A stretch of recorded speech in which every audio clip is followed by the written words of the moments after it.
When somebody comes and put on those kilts and see them getting so empowered and happy, and again, feeling like they're making a statement, it just makes me extremely excited.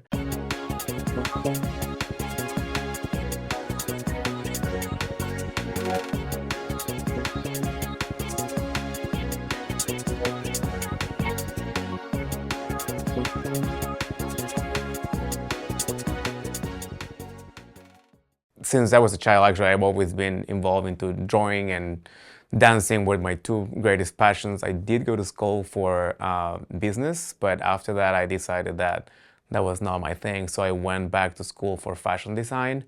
And even though I got a job in tech, I was always pretty much close to the fashion industry.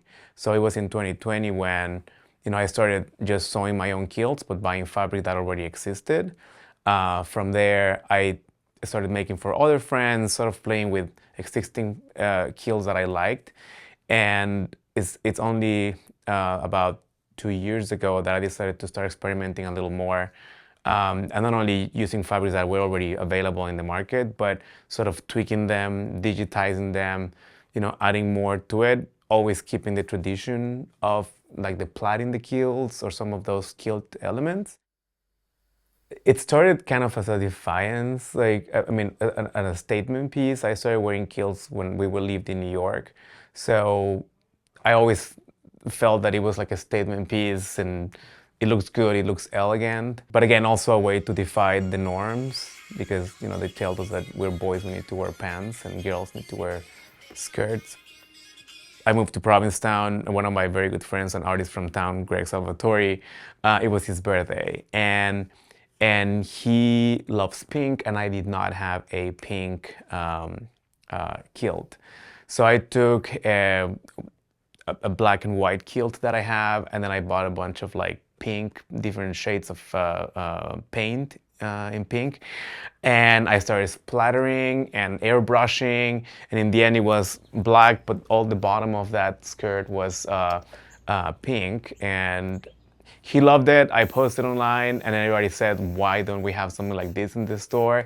And that's where I was like, "Oh my God, I can actually do my own prints and do whatever I want with these plaids."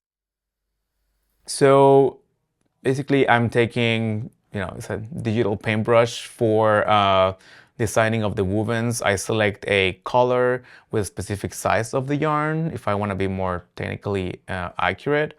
And then I'm clicking here, at the ruler label, and I can just pretty much start click and dragging. Again, if I want to put a specific measurement, I can, but I can also go by, by my instinct and start drawing my stripes. I can change to a new color, and then I can start either recoloring what I already did. So let me just do a gray stripe in here, right? And after that, I can also copy and paste sequence like we do with words in general.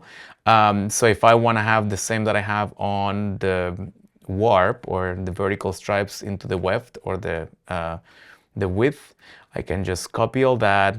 And then I'm going to go into the horizontal stripes and paste all of this so I can reproduce all that. If I like the way this looks and I want to create multiple colorways of the same, I will use one of these functions in the system where I can basically see the main repeat of my plaid. You can just start playing with the different colors, put them in there, and once you're happy with it, you can actually see how it's going to look in the larger scale. Now, something else that I do as, I'm testing on the fabrics is just get an idea on how that's gonna look. So this is just an example of, how I thought the design was gonna look like and a little bit of the vision that I had when designing what we call the out loud print. And again, just getting a little bit of a preview of what it was. The ultimate result was actually this, what we call again the out loud style, which again we follow a very traditional shape for the kilt, where the apron is in the front, no pleats, and then you have all the pleats in the back.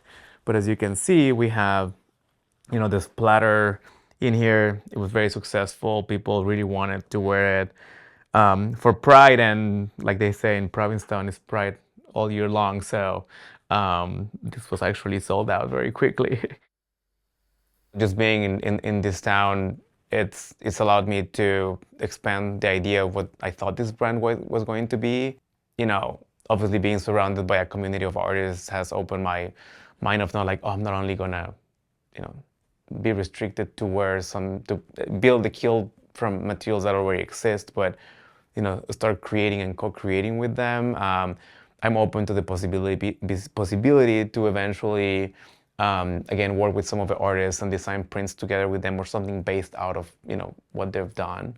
I've already collaborated with other designers and artists. So for instance, my neighbor here, Gaston, in one of my fashion shows, we used a cashmere sweater that was based out of one of his paintings, and we pair it with one of my kilts that we created, you know, based on this platter and so on. So again, I think my commitment right now with the store is, again, keep obviously designing here, getting inspired by what we have around us, but also give the opportunity to other smaller brands, you know, particularly small business or queer owned, that can be in the store and give them a place to be represented.